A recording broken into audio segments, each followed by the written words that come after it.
Assalamualaikum warahmatullahi wabarakatuh. Kami dari kelompok D2 kelas farmasi 18D akan menjelaskan tentang biofarmasi sediaan obat yang diberikan secara rektal yang beranggotakan Andini Pramesti Elvariani, Iqbal Abdul Wahid, Seputri Nonifili Daily, dan Sulastri Hartiniati.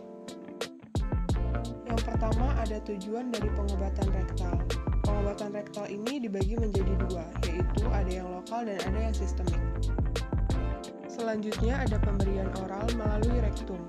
Yang pertama ada pengobatan lokal, diantaranya wasir, radang rektum, lokasi anestesi, dan konstipasi. Yang kedua ada sistemik, diantaranya penderita muntah atau gangguan saluran cerna, zat aktif terurai dalam saluran cerna, zat aktif terurai melalui siklus enterohepatik, dan first pass effect. Penderita tidak mau menelan obat karena rasa yang tidak enak, dan yang terakhir adalah menghindari pemberian secara parenteral. Selanjutnya, ada kekurangan obat melalui rektum.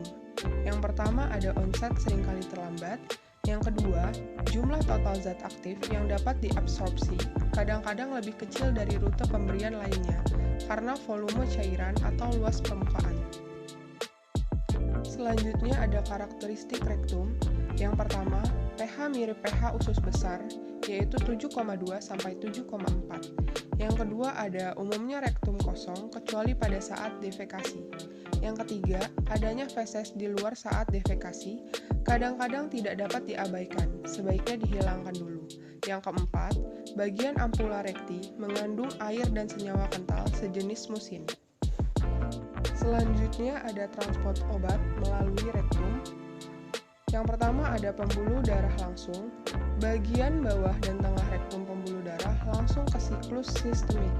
Yang kedua ada pembuluh darah tidak langsung. Bagian atas rektum superior aliran darah melewati hati. Yang terakhir ada pembuluh getah bening. Selanjutnya ada bentuk sediaan obat melalui rektum. Larutan atau suspensi padat biasanya terbagi menjadi kapsul rektum dan suppositoria atau cairan. Waktu pemberian obat secara rektum. Waktu pemberian obat secara rektum yang tepat ialah post-defecation supaya obat tidak cepat dikeluarkan sebelum sempat diabsorpsi. Mekanisme kerja suppositoria yang pertama ada berefek mekanik. Bahan dasar yang dipakai di sini tidak peka terhadap penyerapan. Yang kedua ada berefek setempat, termasuk di sini salah satunya adalah antiwasir, yaitu senyawa yang efeknya disebabkan oleh adanya sifat astringen. Yang ketiga ada berefek sistemik, dapat diserap dan berefek ke organ tubuh lainnya, yang terbagi menjadi dua, yaitu suppositoria nutritif dan suppositoria obat. Berikut adalah gambar dari pelepasan obat dari suppositoria.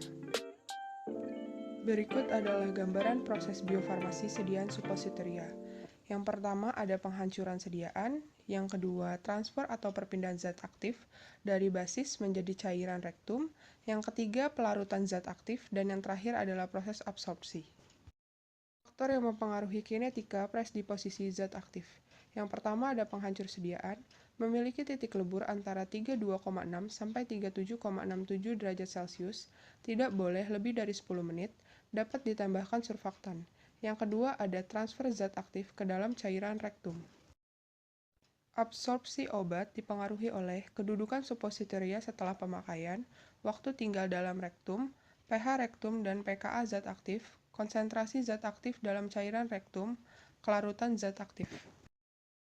Pemberian melalui rektum untuk tujuan sistemik.